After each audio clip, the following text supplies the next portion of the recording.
कि जो लाइफ हम पहले 20 साल में जी रहे थे, आज हम वही लाइफ वही 1 साल में कवर कर। तो अंदर ही अंदर ना इंसान को पता नहीं चलता, वो होता है कि मेरे पास सब कुछ है पर शांति नहीं है। कि पहले तुमने अर्थ जान लिया कि समस्या यहाँ थी, अब इसको सुलझाने के लिए तुम्हें कार्य करना है। बैलेंस की स्टेज के लिए सबसे पहले जानना यही ज़रूरी है कि किसके पास जाया जाए।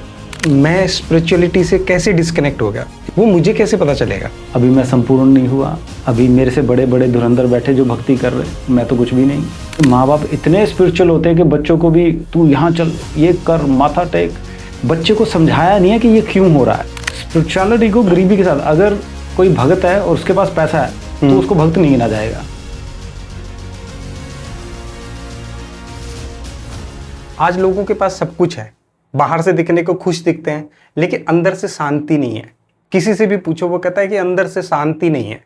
रीज़न क्या है किसी को नहीं पता, लेकिन जो भी रीज़न है उसकी वजह से उनके बिजनेस खराब होते हैं, उनके कैरियर खराब हो रहे हैं, उनके रिलेशनशिप खराब हो रहे हैं।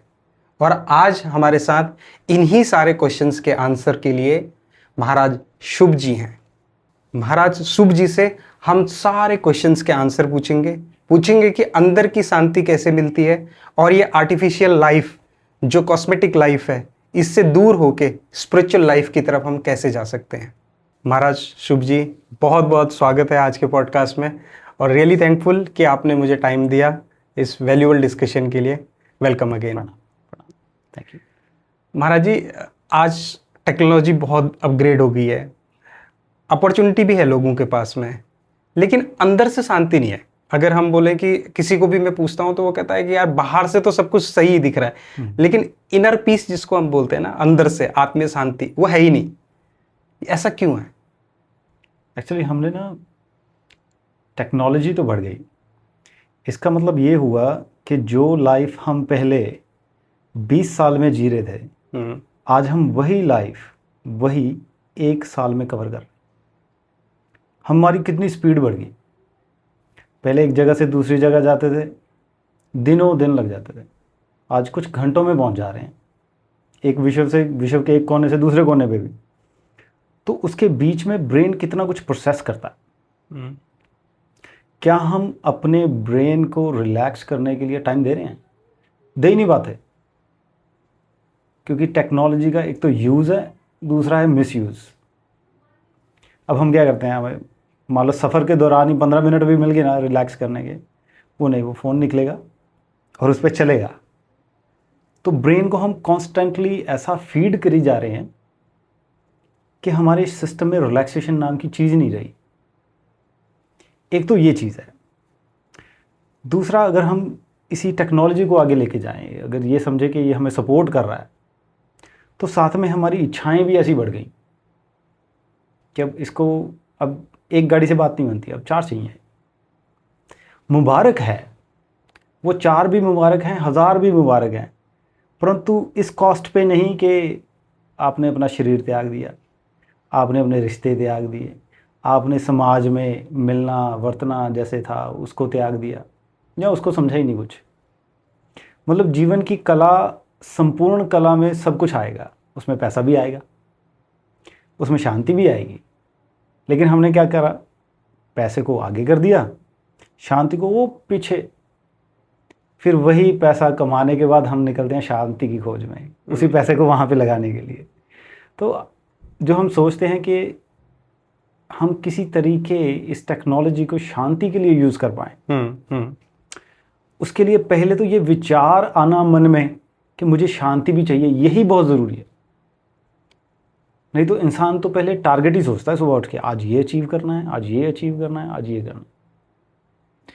उसने रिलैक्सेशन का समय नहीं रखा, उसने अध्यात्म का समय नहीं रखा, उसने अपने रिलेशनशिप्स का समय नहीं रखा, उसने पहले काम रखा। और फिर 9 से कब रात के 9 होते हैं पता ही नहीं लगता, टारगेट ही फिक्स नहीं है। अब इसी चीज़ को हम अगर ऐसे समझें कि इंसान खुश क्यों नहीं है। अगर उसको चाहिए था कि मेरा बंगला बन जाए, मेरी एक गाड़ी बन जाए, बना ली, पर फिर खुश क्यों नहीं है? क्योंकि उसने उस बैलेंस को नहीं समझा। और इंसान तो जैसे मर्जी चलता रहे, एक मन है, उसके नीचे अंतर्मन है। आत्मा को सच पता है, उसको पता है मुझे तो प्रेम भी चाहिए था, मुझे तो शांति भी चाहिए थी, मुझे तो भगवान का नाम भी चाहिए था, वो तो तू दे नहीं रहा। तो अंदर ही अंदर ना इंसान को पता नहीं रहता, वो बोलता है कि मेरे पास सब कुछ है पर शांति नहीं है। क्योंकि इंसान एक चीज़ से नहीं बना, 5 तत्वों से बना। तो उसने माया वाले हिस्से को तो संभाल लिया, अर्थ एलिमेंट को संभाल लिया, जल एलिमेंट को संभाल लिया, अब आकाश को कौन देखेगा? वो तो परमात्मा का नाम लेके ही बात बनी। वो है कम, लेकिन उससे बाकी चीज़ चल रही है, उससे प्राण हिल जाते हैं शरीर के। फिर बॉडी में मिसमैनेजमेंट होनी शुरू होती है, थायराइड, ये diabetes, some form of stress, ये सब मिसमैनेजमेंट है। ये डिजीज़ नहीं है, ये डिसऑर्डर है। लाइफ ऑर्डर में नहीं रही, डिसऑर्डर में हो गई। अगर उसको ऑर्डर में लाना है तो फिर ऑर्डर तो फॉलो करना पड़ेगा। इसलिए हम खुश नहीं। दिक्कत तो यहीं पे है। अगर हम इसकी परत बाय परत इसको खोजना शुरू करें, हमारी इंसान की फितरत क्या है? हमारी फितरत अकेला धन नहीं है, हमारी फितरत अकेला खाना खाना नहीं है। जैसे कहा जाता है कि इंसान एक सोशल एनिमल है। उसको एक कमरे में बिठा के उसको बोलो तू डिजिटल कर करके पैसा कमाता रहे, वो 10 दिन बाद वो पागल हो जाएगा। उसको पहले तो मोटिवेशन रहेगी, पर उसको लगेगा कि कुछ खाली हो रहा है, कुछ मिल नहीं रहा। वो क्या नहीं मिल रहा? उसको सनलाइट नहीं मिल रही, उसको लोग नहीं मिल रहे, किसी से बात नहीं हो पा रही 5 मिनट बैठ के कि हाँ जी आज मैंने ये करा, किसी से शेयर नहीं कर पा रहा। हमें इतना सुकून मिलता है किसी से अपनी बात साझा करके, वो नहीं मिल पा रहा।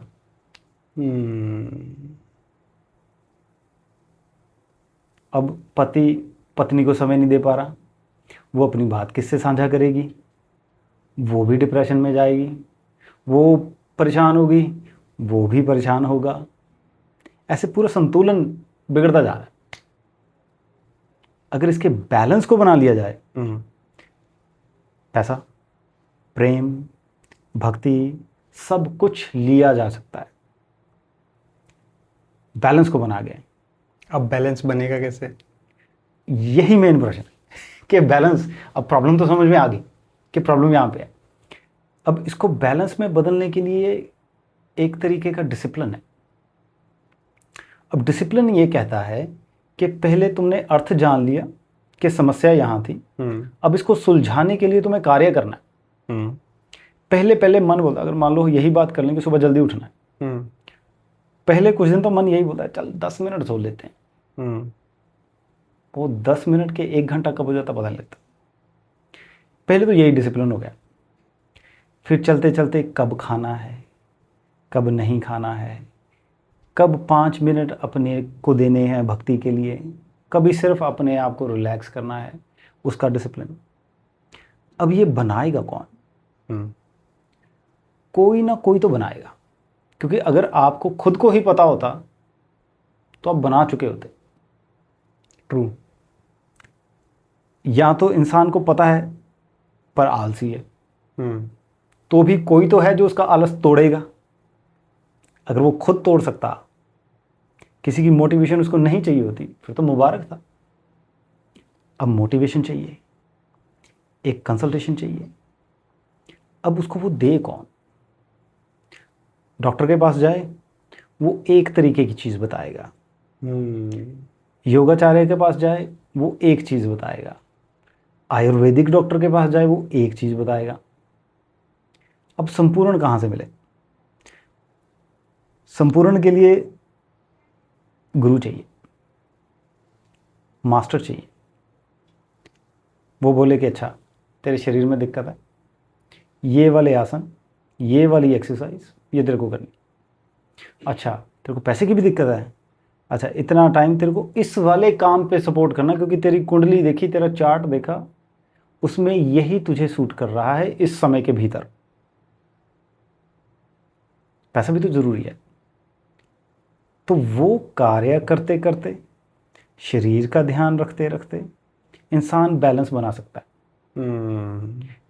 अब कहीं पे ज्योतिष उपलब्ध है, कहीं पे आयुर्वेद उपलब्ध है, तो इन तीनों चीज़ों को इकट्ठा करने के लिए वैसा गुरु चाहिए जो सबका ज्ञाता भी हो, उसके पास पूरा सिस्टम हो, उसके पास डॉक्टर भी हो या वो खुद डॉक्टर हो, कि वो बता पाए भाई इस शारीरिक समस्या को ऐसे ठीक करो, चाहे योग से करो, चाहे दवाई लेके करो, सामाजिक समस्या है उसको ऐसे ठीक करो, और कोई समस्या ऐसी है जो स्पिरिचुअल है तो गुरु तो फिर बैठा ही है उसी के लिए। बैलेंस की स्टेज के लिए सबसे पहले जानना यही ज़रूरी है कि किसके पास जाया जाए या कैसे वो डिसिप्लिन बना लिया जाए। आजकल बहुत कुछ अवेलेबल है जहाँ से इंसान खुद भी बना सकता है, परंतु समय ऐसी चीज़ है जो अमूल्य है। शरीर खराब हो गया, मिल जाएगा, ठीक हो जाएगा, आज नहीं तो कल हो जाएगा।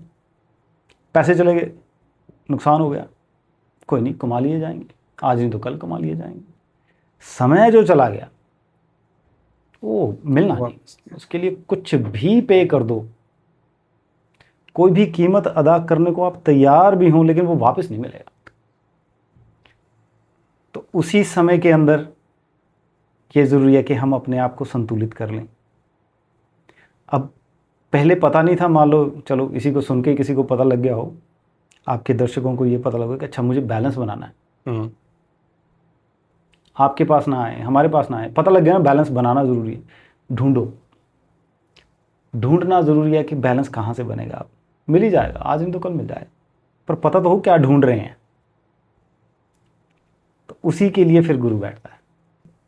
महाराज जी एक चीज़ और है, जैसे आज की डेट में अगर मैं पर्सनली पूछूं कि मैं स्पिरिचुअलिटी से कैसे डिस्कनेक्ट हो गया, या मैं बोलूं कि मैं उस बैलेंस को फॉलो नहीं कर पा रहा हूं या बना नहीं पा रहा हूं, वो मुझे कैसे पता चलेगा?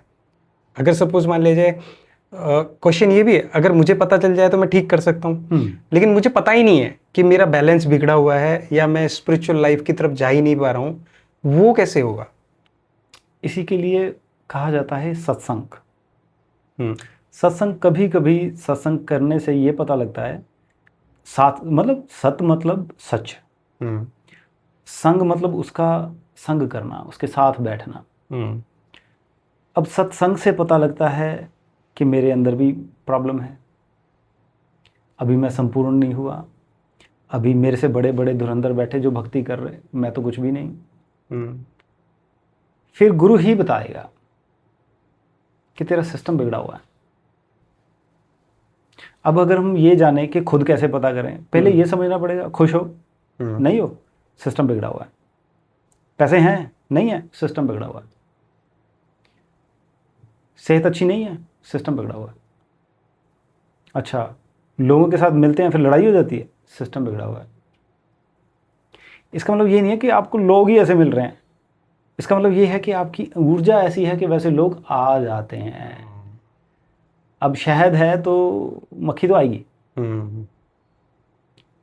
अब मक्खी का दोष नहीं है, मक्खी को तो वैसी ऊर्जा से प्यार है, वो तो जाएगी शहद की तरफ। वैसे ही हमें अपना ही जब हम देखना शुरू कर दें कि मेरे में क्या दिक्कत है, कि मेरे साथ ये हो रहा है, बिना ये सोचे समझे कि उसने क्या कहा,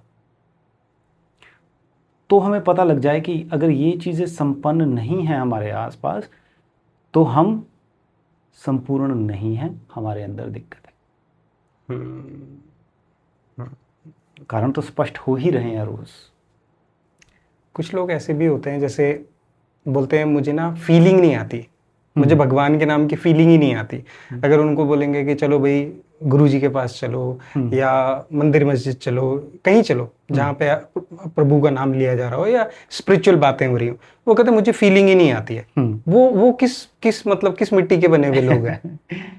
ये ऐसा समझिए, कई बार तो लाइफ की ट्रेनिंग ऐसी हो रखी होती है स्टार्टिंग में, जब वो बच्चे होते हैं तो उनके माँ बाप इतने स्पिरिचुअल होते हैं कि बच्चों को भी तू यहाँ चल, ये कर, माथा टेक, बच्चे को समझाया नहीं है कि ये क्यों हो रहा है।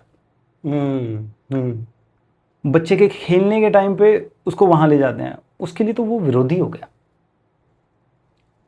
उसके खेलने के समय पे उसको माथा घिसाने लगा दिया, वो नहीं करेगा, कर नहीं पाएगा। एक तो ये भी कारण हो सकता है। दूसरा कारण ये है कि किसी को भक्ति का अगर नियम नहीं पता, उसको ये नहीं पता इसका करूँगा क्या, अचार कैसे डालूंगा, इसका करना क्या है भक्ति का। मेरे को तो ऑफिस जाना है, पैसे कमाने हैं, घर चलाना है, बहुत बढ़िया चल रहा है। भगवान का करना ही क्या है, तो भी उसको पता नहीं है। तो ऐसे व्यक्ति को हम कुछ समझा तो सकते नहीं, ना ही हमें ज़रूरत है। जब उसे भगवान की ज़रूरत होगी तो वो खुद ढूंढेगा। जब अंतःकरण में आएगी कि यार कुछ खाली खाली सा लग रहा है, तो उसमें पता चलेगा कि अच्छा पैसे भी हैं, घर भी सुखी है, हेल्थ भी अच्छी है, ये खालीपन किस चीज़ का है, पता चलेगा इसमें परमात्मा नहीं भरा। फिर समझ में आएगा। मरीज तो डॉक्टर के पास तभी जाएगा ना जब वो बीमार होगा। तो डॉक्टर तो बैठा है अपनी जगह पे, वो मरीज के पास नहीं जा रहा। बिल्कुल सही, बिल्कुल सही। महाराज जी, आप पूरे वर्ल्ड में टूर करते हैं, आपने ऑलमोस्ट सारी कंट्रीज को टच कर रहे हैं धीरे धीरे करके। तो आपको कैसा लगता है कि जैसे इंडिया में जो हमारी जनरेशन है, यंग जनरेशन जो आ रही है, और एक जनरेशन है जो आप दूसरी कंट्रीज में देख रहे हैं, दोनों में डिफरेंस क्या है? अगर हम स्पिरिचुअल एस्पेक्ट से देखें कि दोनों में क्या डिफरेंस है। जैसे अब मैं इंडिया में हम लोग देखें अगर, तो लोग जेनजी स्पेशली वो बिजी हैं सोशल मीडिया पे। अगर हम उनको कुछ समझाने की भी कोशिश करेंगे, मैंने पीछे लोगों से बात की तो उनका कहना था कि अगर हम उनसे बात करते हैं ना, तो वो कहते हैं हमने तो इंस्टाग्राम पे देखा ही नहीं है ना, हमने तो ये सुना ही नहीं। तो वो उसी चीज को सच मानते हैं जनरली जो वो इंस्टाग्राम पे देखते हैं या सोशल मीडिया पे देखते हैं। एक जनरेशन ये है। एक जनरेशन वो है, एक लोगों का ग्रुप वो है जो आप डिफरेंट कंट्रीज में जिनसे मिल रहे हैं। तो क्या डिफरेंस है, और स्पिरिचुअल मतलब एरा कैसा चेंज हो रहा है इनका? अब इसको ना हमें ये देखना पड़ेगा, भारत में, इंडिया में शुरू से ही स्पिरिचुअलिटी गरीबी में रखी गई। अच्छा, स्पिरिचुअलिटी को गरीबी के साथ, अगर कोई भक्त है और उसके पास पैसा है तो उसको भक्त नहीं गिना जाएगा, उसको धनवान गिना जाएगा। अगर भक्त है और वो झोंपड़ी में रह रहा है तो उसकी महानता है। देश में ऐसे गिना गया ना। तो हमारे कई संत ऐसे हुए जो पहुंची हुई अवस्था में थे पर गरीब थे। तो लोगों ने यही समझ लिया कि अगर कोई गरीब है, ठीक ठाक से माहौल में रह रहा है, उसको पैसा नहीं चाहिए, तो ही वो संत हो सकता है, नहीं तो वो संत नहीं हो सकता। उन्होंने ये बना लिया। अब उसी को चलते चलते हमारे भारत में ऐसा है कि शुरू से बच्चों को धार्मिक शिक्षा दी जाती है। अब ये शिक्षा भी साथ में चली गई। अब वो देखता है कि इतनी गरीबी है, अगर भगवान है तो फिर इसी देश में सबसे ज़्यादा भगवान पैदा हो रहे हैं और इसी में इतनी गरीबी। उसका विश्वास डोल गया। उसको लगता नहीं पैसा चाहिए।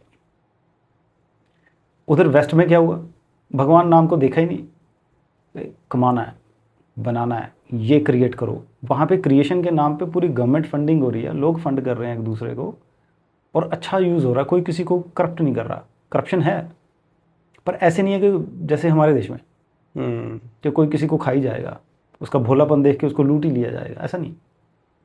अब वहाँ पे उनके पास भगवान नहीं, तो वो देखते हैं कि जब पैसे उसे कमा लेते हैं ना वो उसकी, तो उनको लगता है कि नहीं इसमें सुकून नहीं है। वो शुरू से ही सुकून ढूंढते हैं। काम भी वो ढूंढते हैं जिसमें उनको लगता है कि ये मेरी कॉलिंग है, परमात्मा मुझे ये करने को बोल रहा है, मुझे ये करना है। हमारे यहाँ बच्चा पैदा हुआ उसको डॉक्टर ही बनाएंगे, माँ बाप तय कर देते हैं, बच्चे की तो सुनते ही नहीं। तो तब उनको एहसास होता है कि मुझे कुछ और भी चाहिए। तो वो भाग रहे हैं परमात्मा की तरफ, ये भाग रहे हैं पैसे की तरफ। ये भगवान छोड़ रहे हैं, वो पैसा छोड़ रहे हैं। उनमें से कई ऐसे इंटेलिजेंट हैं, इधर भी कुछ इंटेलिजेंट हैं जो समझ पा रहे हैं, जो अभी हम शिक्षा दे रहे हैं कि दोनों चीज़ें ज़रूरी हैं, बैलेंस ज़रूरी है।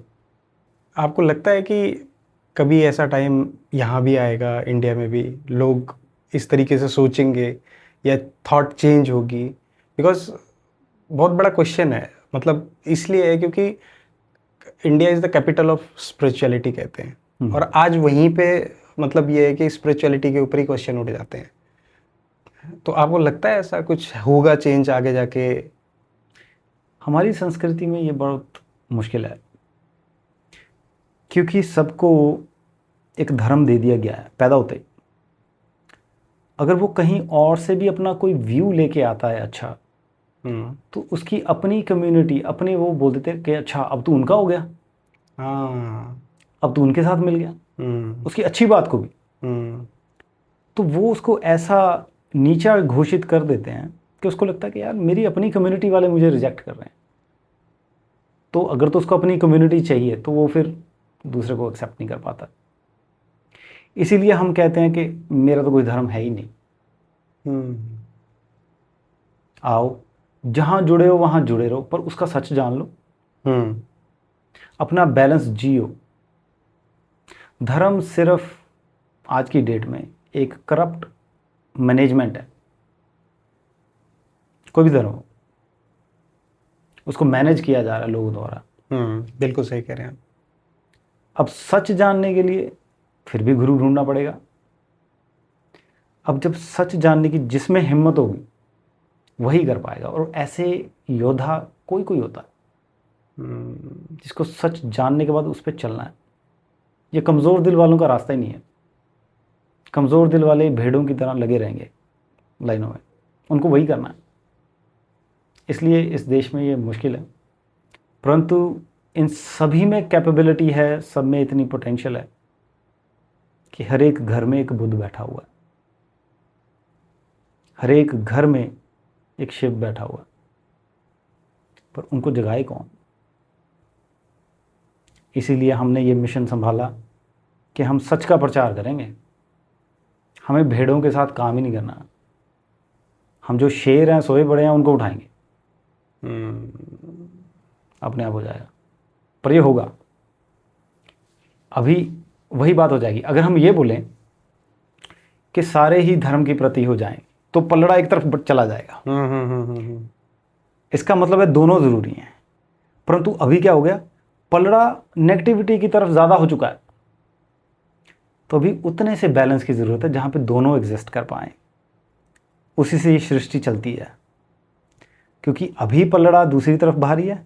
इसीलिए हमारा काम आ गया कि हाँ जी चलो भी तुम्हारी सेवा है जी, अच्छा जी ठीक है, सेवा है, कर रहे हैं। आ जाओ जिसको पलड़ा सेट करने में, बैलेंस करने में हेल्प करनी है। तो वो हमारी हेल्प नहीं है, उन्हीं की अपनी हेल्प है। जिसको पलड़े नेगेटिव की ओर जाना है वो वहीं पे जाएंगे, जिसको पॉजिटिव की तरफ जाना है वो वहीं पे जाएंगे। हम ये बोल रहे हैं जो इस तरफ जाना चाहते हैं सच की ओर, तो हम बैठें। बात वहीं पे आ गई, बैलेंस बनाना है। बैलेंस बनाना है। छोटे लेवल पे भी बैलेंस बनेगा, बड़े लेवल पे भी बैलेंस ही बनेगा। आपने जो बोला ना कि धर्म को लेके कि हमारे देश में ऐसा है, मैंने हो सकता है मेरी बात किसी को बुरी लगे तो मैं उसके लिए माफ़ी चाहता हूँ पहले ही। मैंने देखा कि आज भगवान को भी ना लोगों ने धर्म के हिसाब से बांट दिया। ये पर्टिकुलर धर्म के लोग हैं तो इस भगवान की पूजा करेंगे, और इस पर्टिकुलर धर्म के लोग हैं तो इस भगवान की पूजा करेंगे। तो बड़ा अनफॉर्चुनेट है कि जहाँ पे हम बोलते हैं कि लैंड ऑफ गॉड्स, भारत को मतलब हमारे हिंदुस्तान को, जहाँ पे देवी देवताओं को इस मतलब उस पर पूजा जाता है, हम उसको भी डिवाइड कर रहे हैं कि तू इस धर्म का है तो तू इस देवता को पूजेगा, तू इस धर्म का है तो इस देवता को पूजेगा। तो इस मेरे को आपकी बात बिल्कुल सही लगी कि हाँ है ये प्रॉब्लम कि आज देश जो है वो धर्म में जो डिवाइड हो रहा है, लोग उसका मैनेजमेंट कर रहे हैं और उसका बेनिफिट उठा रहे हैं। पर्टिकुलर धर्म का मैनेजमेंट करके उसका बेनिफिट उठा रहे हैं। और जो आपने बताया कि वेस्ट में ये सब चीज़ें नहीं होती हैं, वहाँ पे कोई धर्म नहीं है, वहाँ पे एक है कि हाँ हम सब ह्यूमन हैं, और उनको समझाना मुझे लगता है स्पिरिचुअल के लिए, जैसे आपने बताया, कि वो ज़्यादा बेटर है। वो ज़्यादा बेटर। तो मेरे ख्याल से मैं सही बोल रहा हूँ जो बिल्कुल बिल्कुल। अभी कल ही आश्रम में यज्ञ था, तो सत्संग के बाद यज्ञ करा। यज्ञ हमने किससे करा? हमने सांस्कृतिक वो जो श्लोक हैं उनके साथ नहीं करा। सिखिज़्म में 10वें गुरु हुए गुरु गोविंद सिंह जी। उन्होंने अपनी बाणी लिखी जिसको दसम ग्रंथ के नाम से जाना जाता। दसम ग्रंथ में से हमने लिया उग्रदंती का पाठ। उग्रदंती के पाठ को चला के हमने यज्ञ करा। अब उग्रदंती के पाठ में है क्या? वो सब देवियों की उपासना, उनका जिक्र, उनकी महानता को दर्शाया। उन्हीं से अरदास, कि तुम ही ये पालनहारी हो, तुम ही ये करने वाली हो, तुम ही कष्ट को काटने वाली हो। मतलब जो शक्ति रूप है उसके बिना एग्जिस्टेंस हो नहीं सकती, उसी की प्रार्थना हो रही है। अब दोनों एक हो गए। जैसे आपने कहा कि एक धर्म कह रहा है कि तू इसी को मानेगा, तू यही करेगा, वो नहीं है। सच तो सच रहेगा। महाराज जी एक चीज़, एक क्वेश्चन और मेरा है, जैसे हम स्पिरिचुअलिटी की बात करते हैं, स्पिरिचुअलिटी में अगर हम साइलेंस को लें, मतलब शांत होना, साइलेंस, इसको बड़ा पावरफुल माना गया है। और क्यों माना गया ये लोगों को पता नहीं है। ये मैं आपसे जानना चाहता हूँ कि साइलेंस की इतनी वैल्यू स्पिरिचुअलिटी में क्यों है। कि अगर हम जैसे किसी भी गुरु या किसी भी महाराज जी को देखते हैं तो वो साइलेंस में ही होते हैं, और कई बार साइलेंस में ही उनकी बात उनके भक्त समझ जाते हैं। तो इतनी वैल्यू क्यों है? हमें फिर मूल प्रकृति को समझना पड़ेगा। मूल प्रकृति सिर्फ एक है, वो है निराकार स्वरूप, भगवान कह लो, परमात्मा कह लो। आत्मा उस प्रकृति की ओर बढ़ना चाह रही है। अब जिसको ये जो शब्द है एनलाइटनमेंट, या फिर ये शब्द है परमात्मा की उपलब्धि हो जाना या उसमें लीन हो जाना, निर्वाण की प्राप्ति, जो परमात्मा है वो शून्य है, अटर साइलेंस। और जैसे ही वो साइलेंस हम अपने भीतर उसकी कोई भी ऐसा प्रयास करते हैं, चाहे योग के द्वारा, जैसे सिंपल बैठ के सांसों के ऊपर ध्यान देने के साथ, तो वो साइलेंस उतरने लगती है, मूल प्रकृति में जाना शुरू हो जाता है। तो वैसे ही है जैसे हर एक नदी समुद्र की ओर जा रही है, अपनी मूल प्रकृति में समाना जा रही है। चाहे पानी वाष्पीकृत होकर ऊपर आसमानों में चला जाए, फिर नीचे आने को कर रहा है, वो अपनी मूल प्रकृति पे जाना है। वैसे ही जब हम उस साइलेंस में जाते हैं तो मूल प्रकृति का एहसास होता है, या उसको ये कह ले परमात्मा का एहसास होता है। तो उसकी पावर वैसी ही है जैसा परमात्मा है। तो इंसान भी वैसी शक्ति के साथ मिलने लग जाता है, उसकी अपनी वैसी बनने लग जाती। परमात्मा को अगर हम धैर्यवान बोलें तो इंसान में धैर्य उतरने लग जाता है। उसको बोले कि वो शक्तिशाली है, इंसान में शक्ति उतरने लग जाती। उसको बोलते हैं कि उसे सब पता है, अपने आप को भी पता लगने लग जाता है कि मुझे ये करना चाहिए, ये नहीं करना चाहिए, इसके साथ ऐसा व्यवहार करना चाहिए, क्या अच्छा है क्या बुरा है, बिना किसी के बताए हुए। तो इसलिए साइलेंस को ज़्यादा महानता दी गई है। मुझे लगता है आज उन सब लोगों को आंसर मिल गए होंगे जो लोग ये कह रहे हैं कि यार बाहर से तो सब कुछ ठीक है लेकिन अंदर से मतलब है नहीं, शांति नहीं है अंदर से। मुझे लगता है आज जो आपके क्वेश्चंस थे महाराज जी, सॉरी आपके आंसर्स थे, और मेरे क्वेश्चंस के जो आपने रिप्लाई करे, मुझे लगता है आज सब लोगों को आंसर मिल गए होंगे।